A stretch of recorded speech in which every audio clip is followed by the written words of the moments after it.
relacionando atividade física, exercício físico com a saúde feminina, né? Eu já falei aqui sobre o guia de atividade física para a população brasileira com enfoque para gestantes e mulheres no pós-parto, mas também na relação de mulheres na ciência. Então, fico muito feliz de estar voltando aqui, trazendo uma temática relacionada ao público feminino, tá? E, além disso, com certeza, por estar dividindo a mesa com o Inácio. Ele já falou que a gente já tem uma relação aí acadêmica há um bom tempo. Ele, inclusive, foi membro da minha banca de doutorado, então ele tem uma participação bem importante na minha trajetória acadêmica. Então, é uma honra, realmente, estar aqui com o Inácio e com outros pesquisadores de tanto renome na área.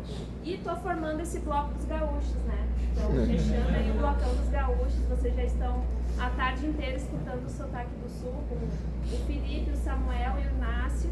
Então, 3 gurias e agora uma guria aqui representando também essa região aí do estado, do país, aliás, né, trazendo o que a gente tem estudado em relação à atividade física.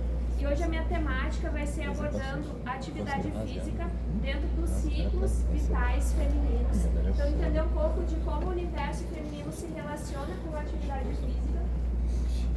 Gente.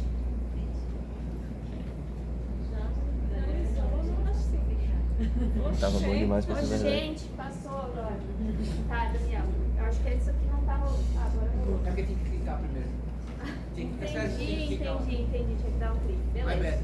Então eu dividi a minha fala trazendo primeiro um contexto mais amplificado para entender um pouco por que eu trouxe esse assunto de abordar atividade física especificamente para o público feminino, né, para a população de mulheres, sendo que eu acredito que vocês já devem ter entendido um pouquinho que mulheres e homens são diferentes em relação a esses comportamentos, até mesmo pelo que o Inácio trouxe sobre essas questões de inequidade. Então, por que a gente deve pensar nas mulheres quando a gente fala de atividade física, sendo que as recomendações, de modo geral, elas são muito pensadas como tendo referência o padrão do que é feito com homens, tá? Então, a gente tem muito estudo feito com homens, pensado para homens, e com, inclusive, pesquisadores homens estudando homens e usando esses padrões como referência e se aplicando a corpos e realidades femininas. Então, a gente tem que ficar sempre se encaixando para estar se enquadrando em relação a essas recomendações. Isso não é o adequado, não é o ideal, e eu vou mostrar para vocês o que a gente sabe em relação a isso e as direções que têm sido tomadas para tentar mudar essa realidade. Então, eu vou estar falando também sobre as fases da vida da mulher, esses ciclos que a gente vai passando. Dentro da fase da mulher adulta, a gente pode ou não ter gestações, pode também fazer um monitoramento do ciclo menstrual para fazer prescrição de treinamento, aí já falando num contexto um pouco mais individualizado. Também entender um pouco do que acontece no climatério, que é uma fase da vida da mulher que a gente não discute muito. Então, por que a gente não discute muito o climatério? Talvez se eu perguntar para vocês o que acontece com o corpo da mulher, o que acontece com seus comportamentos, quais são as suas necessidades em relação à atividade física, talvez poucas pessoas saibam sobre isso. E é uma fase que é muito longa na vida da mulher. E cada vez mais longa, considerando que a nossa expectativa de vida só aumenta. Então, a gente cada vez vive mais tempo nessa fase e estuda pouco. Então, a gente precisa mudar isso aí com uma certa urgência. E mais no final da minha fala, falar um pouquinho também do que acontece no período de envelhecimento, como que a gente deve estar abordando atividade física para mulheres mais velhas. Aqui talvez seja uma fase que a gente tenha mais conhecimento, que a gente estude e fale mais. Então, se a gente for olhar o ciclo vital feminino, a gente vai ter esses diferentes estágios.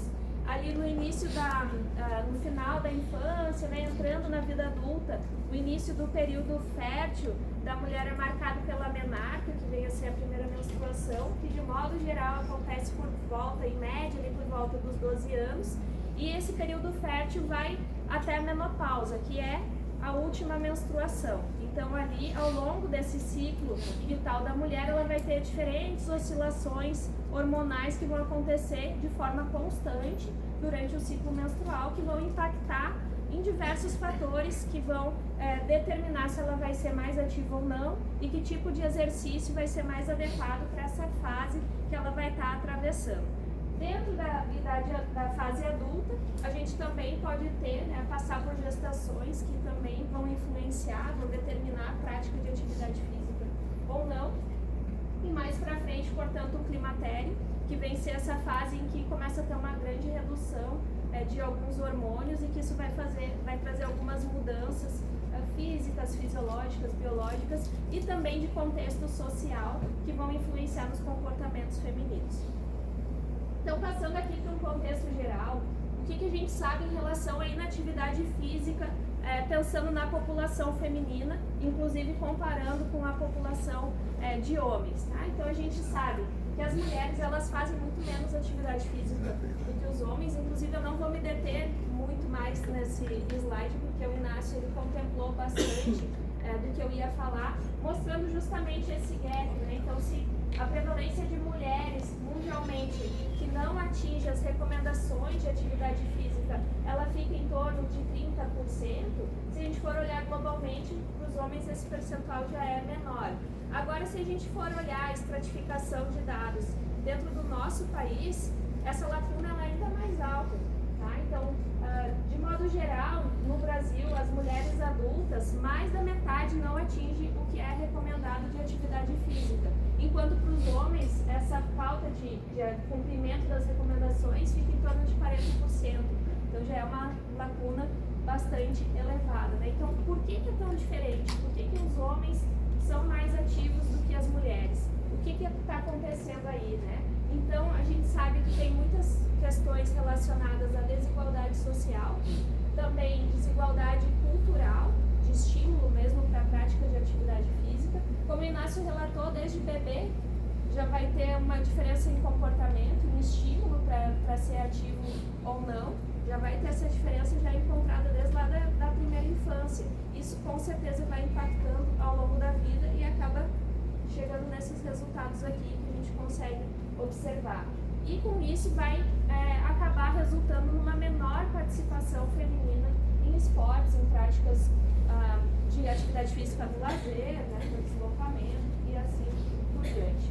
Esses dados que eu trouxe aqui, eles também vão estar nos ilustrando que essas diferenças que são encontradas, elas não é mérito, entre aspas, de um dado brasileiro.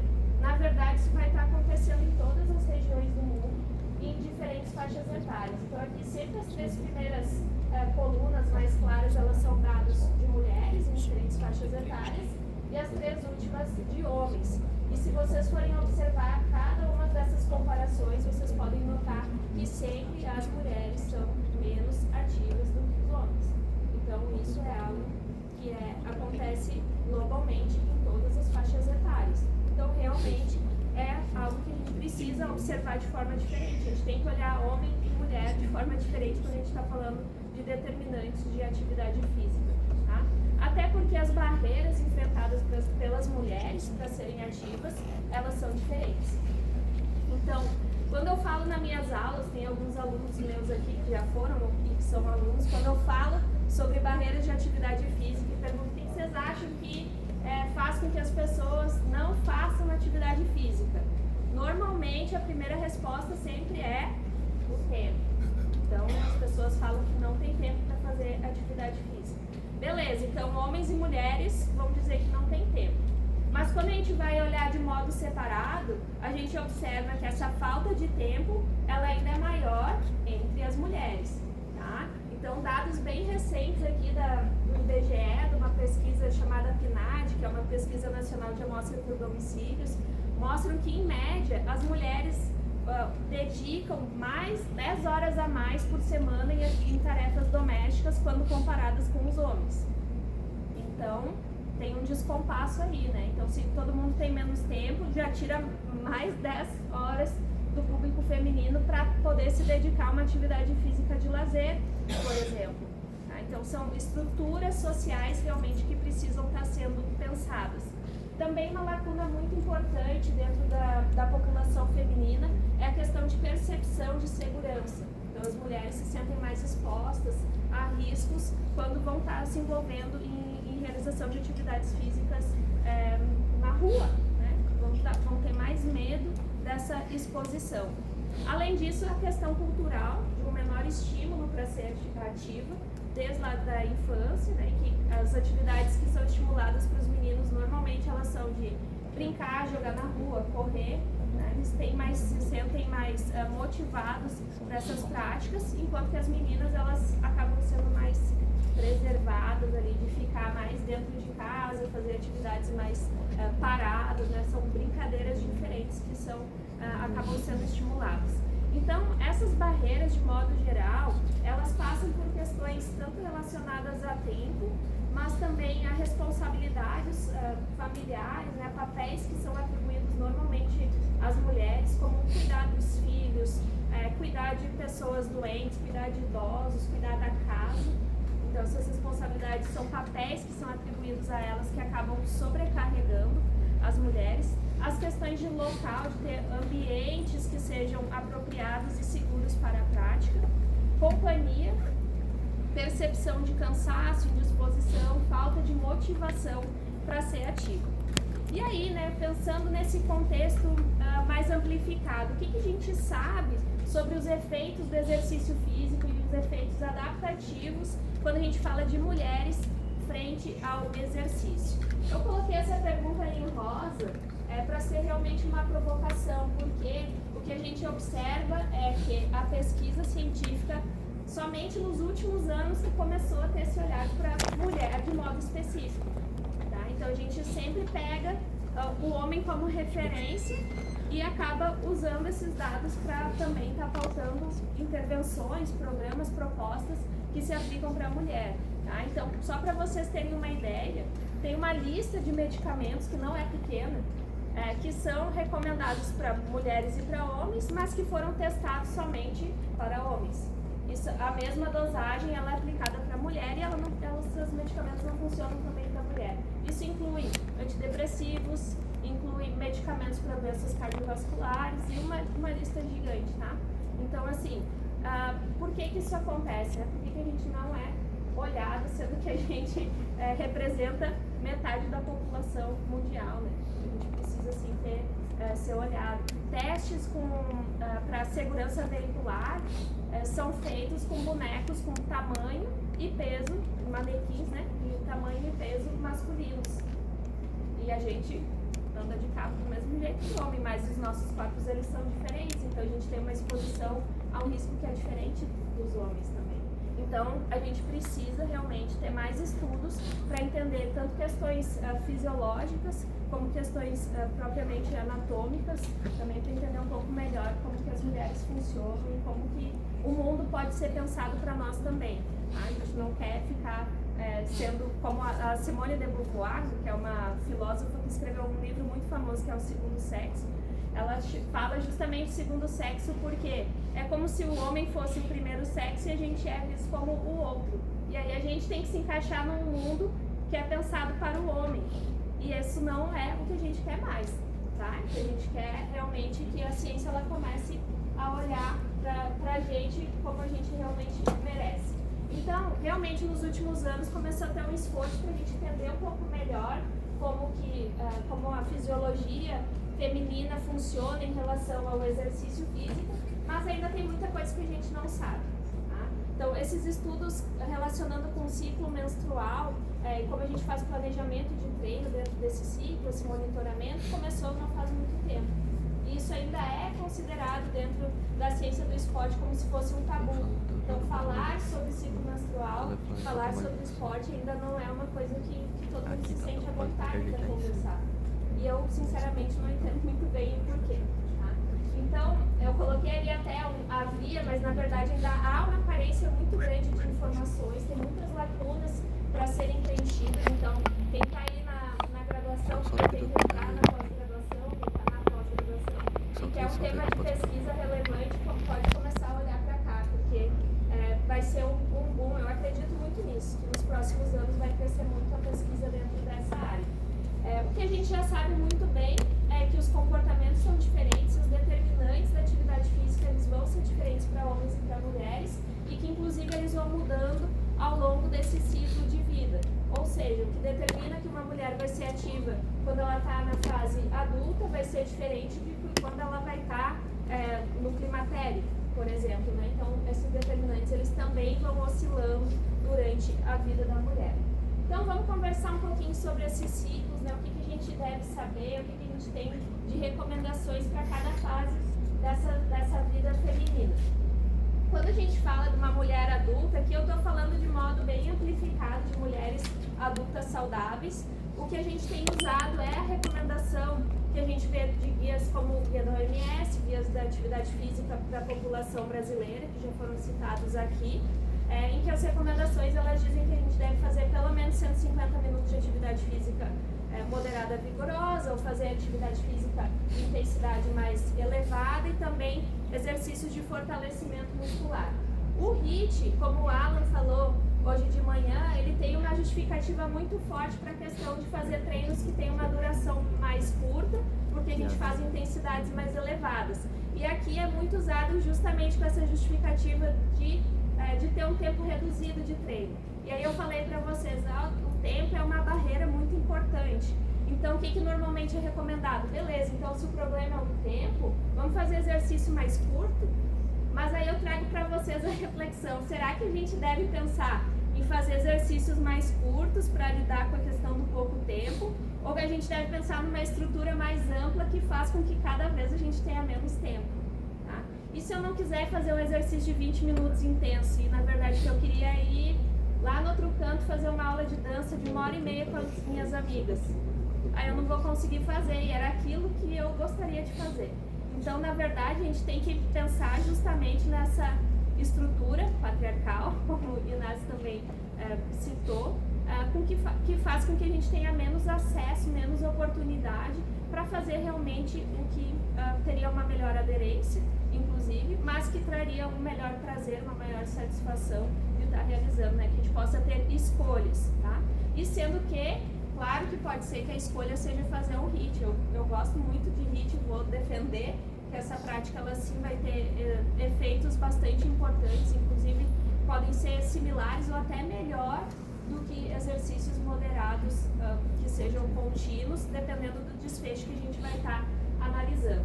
Então a ideia aqui para esse público é que se a gente for fazer uma prescrição que seja mais individualizada, porque aqui eu estava falando de recomendações mais gerais, mas pegando um pouco do gancho de quem vai trabalhar mais pertinho ali com o seu aluno, com a sua aluna, aqui no caso, é que a gente pode pensar na especificidade daquela mulher, inclusive olhando para o ciclo menstrual dela, fazendo um monitoramento desse ciclo, tanto para ela se conhecer, como que ela vai estar reagindo frente a essas fases, mas também para a gente fazer adequações que vão ser mais adequadas, mais certeiras para o objetivo que pode ser trabalhado naquele momento. Então vai ter períodos que vai ser melhor dar uma ênfase para exercícios de força e vai ter períodos que vai ser melhor dar uma ênfase para exercícios que sejam de relaxamento ou exercícios aeróbicos, porque a fisiologia dela vai estar melhor preparada para receber aquele protocolo de treino.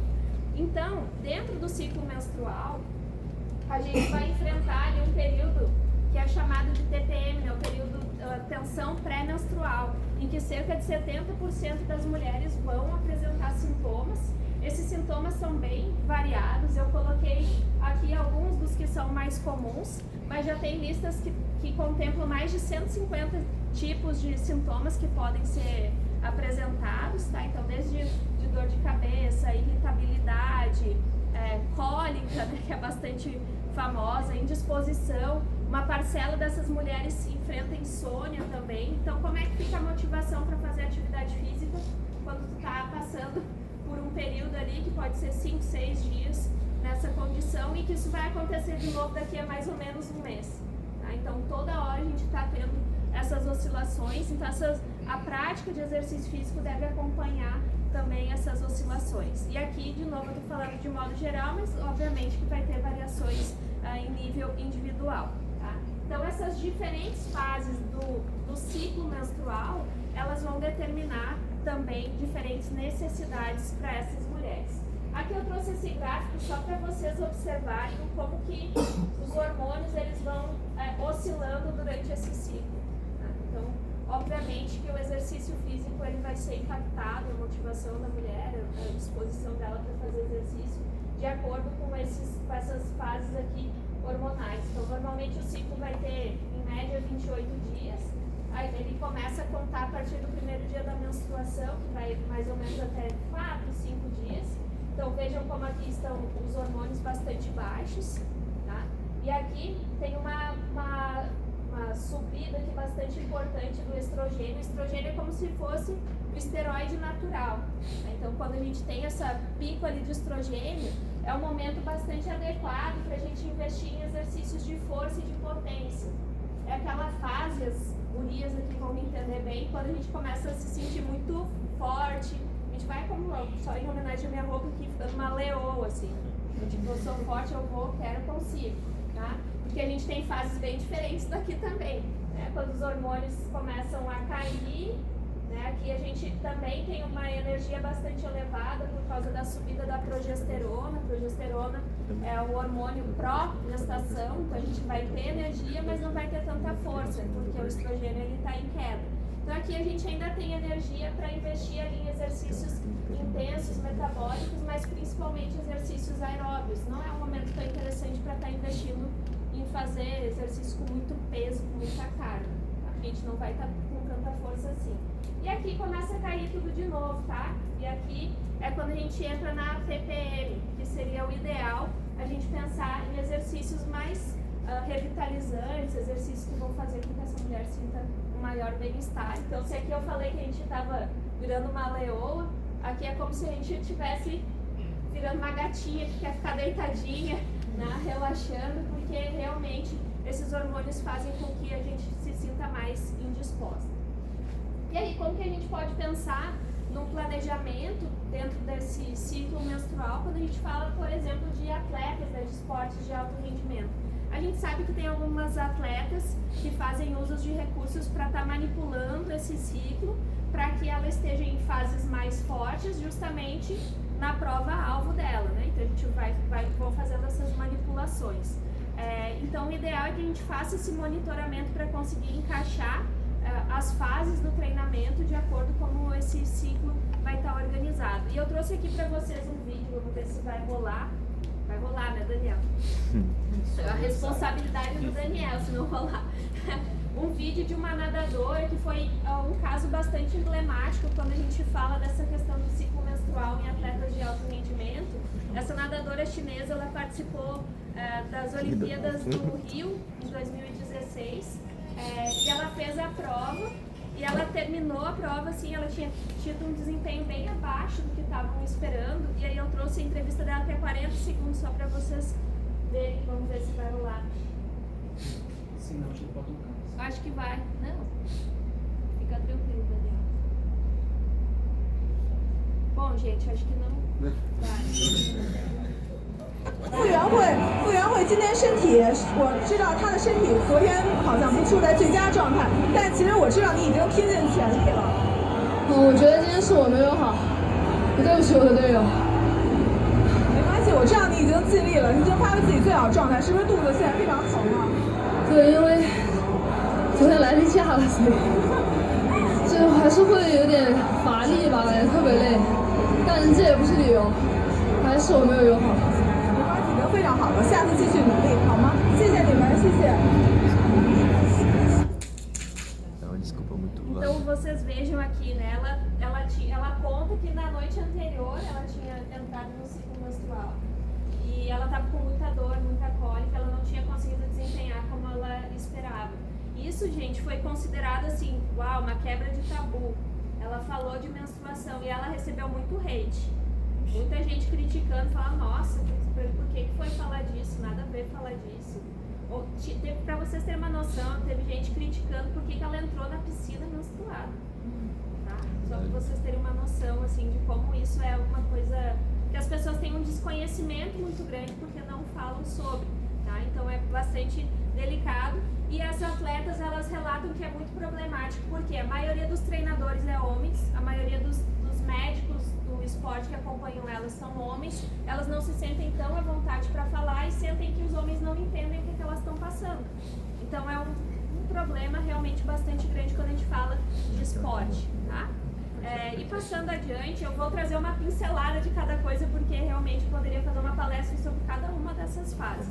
Aqui na gestação, o que eu trouxe para vocês é um recorte do que o guia nos traz, mostrando que a mulher gestante, ela é uma adulta saudável. Então, a mesma coisa que é recomendado para adulta, é recomendado aqui para gestante. A gente não tem nenhuma limitação, salvo algumas exceções, que a mulher vai ter que fazer algumas adequações, inclusive ao longo dos trimestres, né? Se a gente for dividir a gestação em trimestre, no primeiro trimestre é onde ela sente um maior desconforto, então o melhor seria fazer atividades mais leves, se ela tiver com esses desconfortos. No segundo trimestre, que ela já está melhor acomodada, ainda não tem tantas mudanças anatômicas, já dá para dar um aumento de volume e de intensidade. E no terceiro trimestre, quando já está com uma barriga um pouco maior, fazer algumas adaptações de exercício, mas não tem nenhum impedimento para que ela seja ativa.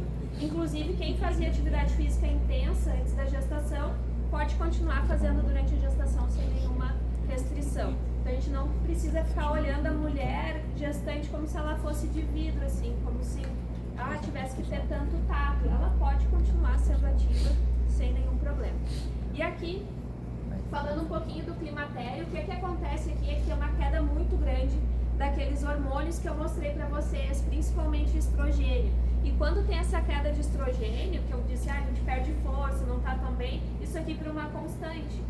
Então a gente tem uma redução de vários elementos que são importantes para a nossa aptidão física. Então a gente perde força, né? Tem uma mudança da composição corporal, com redistribuição inclusive da gordura corporal, diminuição da massa magra. Isso tudo vai fazer com que as mulheres tenham uma maior indisposição, vão apresentar vários sintomas relacionados ao climatério, que já tem evidências mostrando inclusive que isso acaba causando uma queda da busca ativa para a prática de atividade física, em cerca de 40%. Então, aquelas mulheres que eram ativas começam a apresentar esses sintomas e acabam fazendo menos atividade física porque não se sentem tão bem, tão aptas para estar dentro da prática. E aí, para esse público, é recomendado fazer exercícios aeróbios, mas também exercícios de fortalecimento, principalmente pensando em questão de prevenção de osteoporose, tá? Porque aqui tem um risco um risco mais elevado de desenvolver osteoporose por causa dessas baixas hormonais. Então a gente deve estar observando isso e incluindo mais exercícios de fortalecimento, tá? Porque a gente sabe que a osteoporose acaba aumentando o risco de fratura, de dor, falta de dependência, e a gente quer fazer uma prevenção em relação a isso. E já na senescência, então na idade mais avançada, fazer esse investimento também em exercícios de força muscular, pela mesma questão de prevenção de osteoporose, mas também ganho de massa muscular, pensar em estar inserindo nos nossos programas exercícios que desenvolvam maior equilíbrio para reduzir as chances de queda, que é uma preocupação também bastante importante aqui nessa fase da vida da mulher. E aqui, gente, já indo mais para a conclusão, para não passar do tempo, senão o professor Ricardo fica muito bravo, a gente consegue observar aqui, durante a minha fala, que a gente vai enfrentando muitos desafios fisiológicos, mas também de papéis sociais que são atribuídos às mulheres, que vão impactar dela ser ativa ou não. Tá? Então, todas essas etapas da vida feminina vão causando alterações que vão precisar de adaptações na prática de exercício físico, justamente para atender essas mudanças que vão acontecendo no corpo feminino e nas funções que ela vai recebendo. E a senescência, que era um GIF bem bonitinho, tá? E essa função aí acabou fazendo que eu perdesse, mas que mostrava que essa flor crescendo. E a ideia era falar que justamente como a gente vai enfrentando essas fases, é como se a gente fosse plantando sementinhas ali ao longo da vida, para que quando chegar lá na frente, nessa florzinha, ela esteja melhor, mais tranquila. Então, a gente vai atravessando a nossa vida e carregando todos esses nossos comportamentos. Os nossos comportamentos, eles vão influenciar como a gente vai passando por essas fases, e essas fases também vão influenciar nossos comportamentos. Então, é como se houvesse uma retroalimentação. E a atividade física é um papel que contribui muito para que a mulher tenha uma melhor qualidade de vida, uma maior saúde e disposição em todas as etapas da vida, da sua vida. Aqui eu trouxe para trazer mais um gaúcho para a minha fala. Essa imagem aqui ela foi usada pelo professor Daniel Pierre lá no Congresso de Santa Catarina. Eu não estava lá, mas eu vi pelo Instagram que ele postou. Eu falei, cara, era essa imagem que eu queria, que eu estava procurando para colocar na minha apresentação. Porque eu estava falando aqui que eu tenho um recorte, né, de que é diferente homens e mulheres. Mas se eu for esquecer aqui os homens, vamos esquecer os homens. Vamos olhar agora só para as mulheres. dentro desse recorte feminino, eu também vou ter algumas diferenças que vão impactar nos comportamentos, né, nas possibilidades dessa mulher ser ativa. Então aqui nessa imagem, eu vou ter aqui uma mulher que ela está limpando lá a janela, e se eu descer 2 andares, eu tenho aqui uma mulher que está correndo na esteira com personal trainer, tá? Então, no mesmo ambiente aqui, eu vou ter duas realidades, né, que podem estar sendo encontradas. Então, a gente precisa realmente pensar de formas de estar reduzindo essas desigualdades e pensando em dar melhores oportunidades de acesso também para esses grupos que estão mais vulneráveis, tá? A gente não precisa estar olhando, pensando assim, como eu falei aqui o tempo inteiro falando de mulher, mas dentro desse contexto de mulher a gente ainda tem outras questões que precisam ser pensadas e olhadas com cuidado. Então, a ideia é que a gente comece a pensar mais sobre essas questões de redução de desigualdade, pensar em como trazer acesso e possibilidades mais seguras e que também façam sentido culturalmente para essas mulheres. Então, obrigada pela escuta aí de vocês e estou disponível com o Inácio para a gente bater um papo.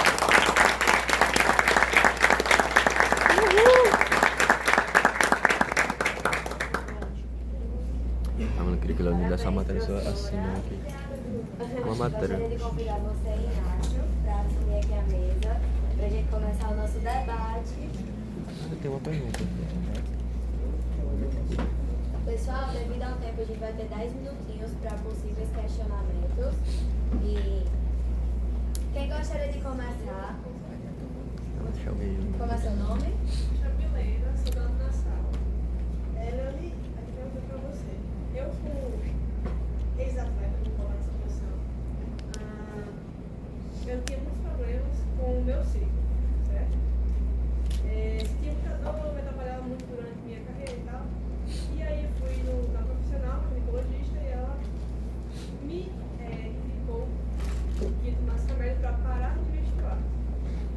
Eu vou responder minha pergunta. Isso também é um tabu dentro da gente, entendeu? Porque além de parar de menstruar, também prejudica a nossa força e tal, os hormônios.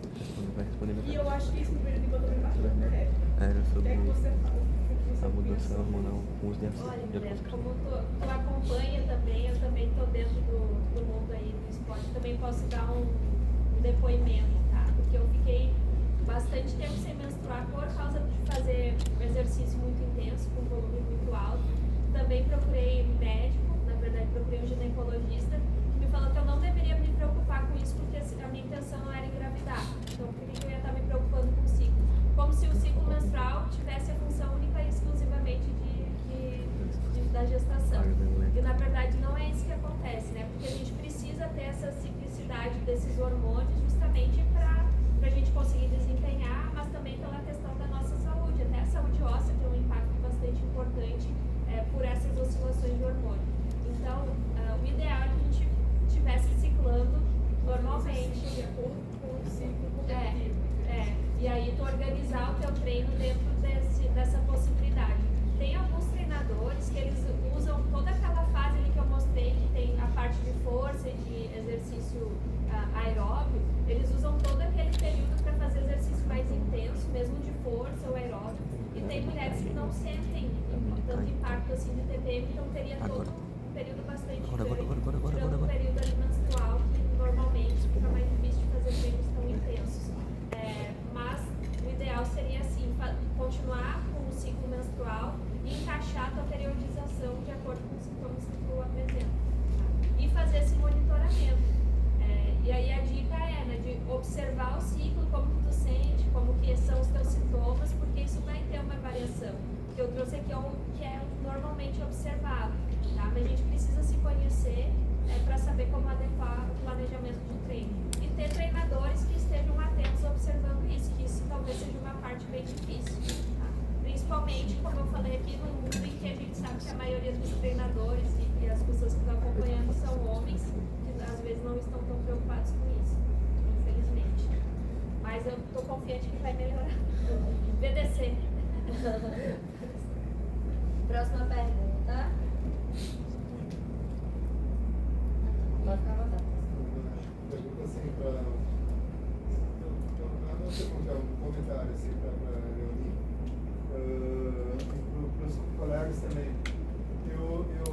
questiono até que ponto homens e mulheres realmente precisam do mesmo nível de atividade física. Porque o corpo é diferente, o metabolismo basal é diferente, o organismo é diferente. Então, até mulheres são mais ativas, sim. Mas eu me questiono, já fiz essa pergunta em outros cenários, em outros locais também.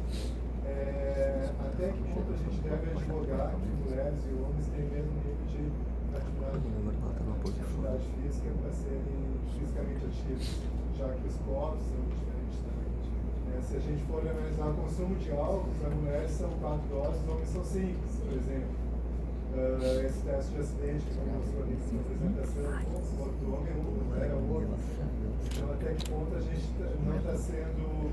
A gente está querendo igualar duas coisas que não são iguais. Mas quando a gente dá o mesmo, ou exige o mesmo de duas pessoas diferentes, a gente também pode estar cometendo uma iniquidade, como a Silvia falou para fazer. Então, por exemplo, se a gente, fazendo uma analogia, quem é que precisa de mais dinheiro, o rico ou o pobre? Mas se a gente dá a mesma quantia para os dois, a gente está sendo igual, mas a gente não está sendo justo. Então, é uma reflexão assim, para os colegas, principalmente, sobre algo que eu não sei até quando vão insistir nessa mesma reclamação. E a gente tem bastante diferença em questão, se a gente for olhar toda a parte de fisiologia, né? A parte de força, a parte de capacidade cardiorrespiratória, tudo diferente. Eu concordo contigo, comportamento, tudo é diferente. Então acho que isso são passos aí que talvez demore um pouquinho para a gente avançar tanto. Só deixa eu então dar um comentário sobre isso também. Né? Eu acho que eu, na posição que eu estou de homem, e ainda me atrevendo a falar depois da Leonie, só a única coisa que eu tendo a pensar, também com olhar populacional, é que eu não entraria nem nessa discussão biológica. No mundo que a gente vive, garantir o acesso e defender o acesso igualitário, ou seja, dar mais atenção para quem mais precisa, quem tem menor prevalência de atividade física, quem tem menos acesso, eu acho que isso é uma urgência. Então, eu nem discutiria essa questão do quanto que precisa ser mais ou menos, né? Tem todas as especificidades que a Leonie trouxe com muito brilhantismo, mas em termos de uma discussão acadêmica aqui, eu não conseguiria arredar pé de buscar maiores níveis de atividade física entre as mulheres, por uma questão não biológica, mas de justiça social. Mas é um questionamento pessoal. Vamos então. Na verdade, só uma observação. Você pode fazer sua pergunta. Para a Leonie, ela falou da questão dos hormônios, né? Que o aumento de progesterona, aumento do estrogênio, quais são as atividades recomendadas. Aí depois desses hormônios, você falou que atividades revitalizantes, leves. Gostaria só de ter alguns exemplos de atividades reais que seriam caminhadas. Essas atividades revitalizantes, né, na verdade, é muito individual para o que a mulher gosta. Tá? Então, assim, para algumas é caminhada, para outras é yoga, para outras é pilates, para outras é até exercício de musculação, mas que tem um peso mais baixo. Então, a gente coloca ali como revitalizante, porque é o que vai fazer ela se sentir bem, porque ali é o período que ela está na tensão pré-menstrual. Inclusive, tem algumas que não conseguem fazer atividade física, não conseguem fazer exercício, na verdade, né? Então, que interrompem ali a prática.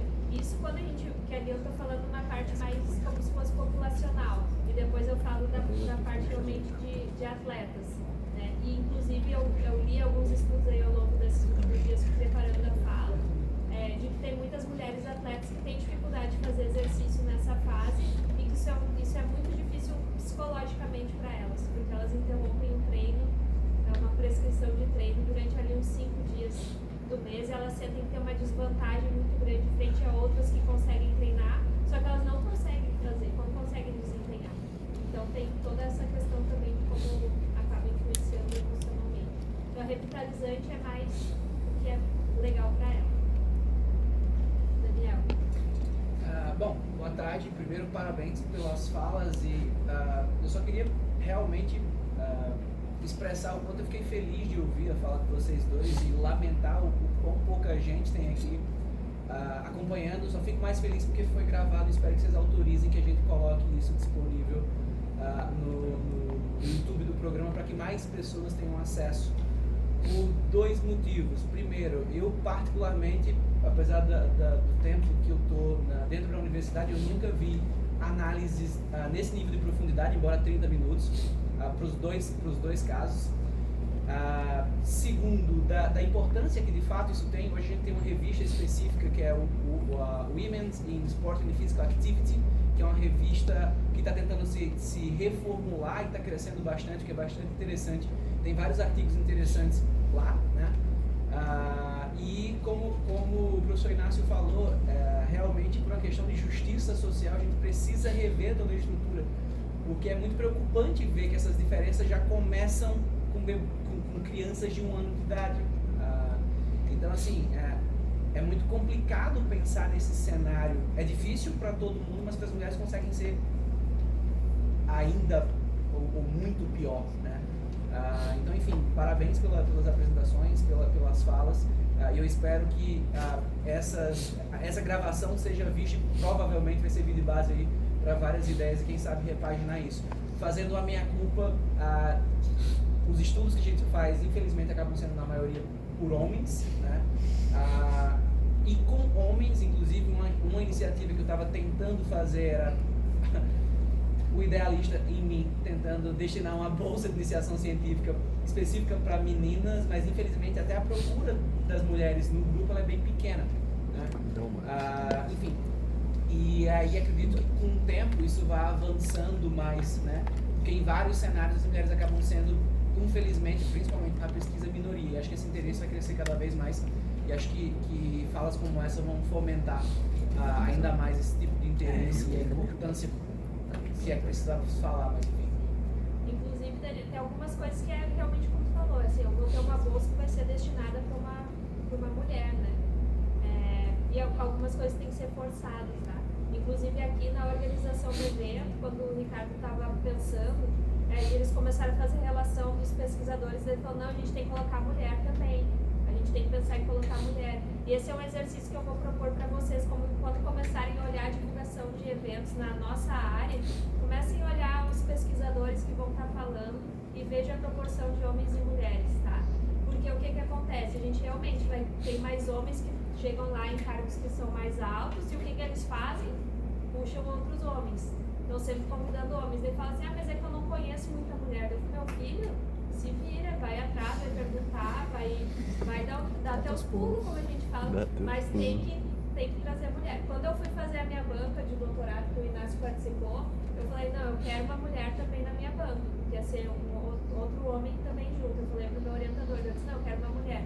Ele falou, mas é critério de colocar uma mulher? Eu falei, sim, pra mim é um critério que tem uma mulher na minha banca, porque o olhar é diferente e eu quero apresentar e ver uma outra mulher pesquisadora que está num cargo mais elevado, porque para mim é importante essa representatividade. Tá? Então aqui no evento isso foi pensado também, né, de ter Eliette, ter a Maiara e me colocar aqui também, para a gente não ter falas somente de homens e também ter um tema feminino aqui para a gente trazer essa abordagem. Tá?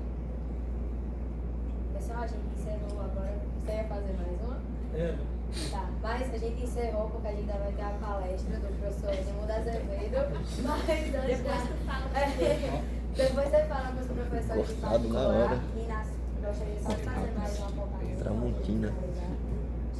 É bem rápido, só para agradecer o Ricardo, né, quando ele tinha saído, quando eu comecei a falar, então, o Ricardo reforçar o agradecimento, né, muito obrigado por esse momento que nos proporcionou, junto com a tua equipe. E convidar vocês a irem a Pelotas, Rio Grande está ali do lado também, então quem tiver interesse, né, a gente está com o Charles, que é daqui, fazendo doutorado lá, então a gente aprende muito quando vocês daqui vão para lá também, então a gente precisa estreitar isso, tem os colegas, então fica o convite para irem a Pelotas também, e a Rio Grande para nos visitar. Mais uma vez, obrigado.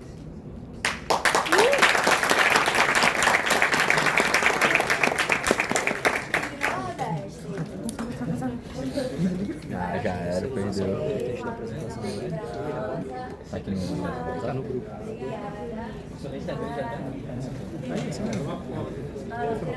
Obrigada. Corte rápido, tá Obrigada, assim. desci a Foto.